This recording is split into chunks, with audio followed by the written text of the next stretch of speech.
నేను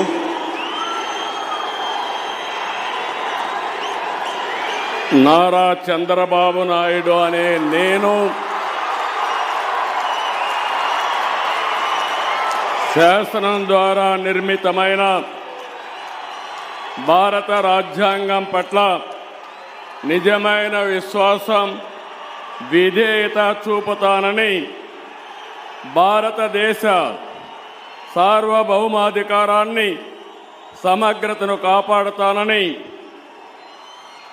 ఆంధ్రప్రదేశ్ రాష్ట్ర ముఖ్యమంత్రిగా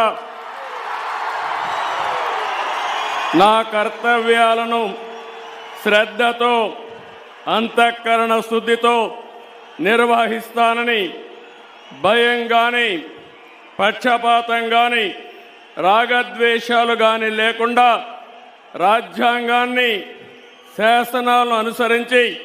ప్రజలందరికీ న్యాయం చేకూరుస్తానని దైవ సాక్షిగా ప్రమాణం చేస్తున్నాను.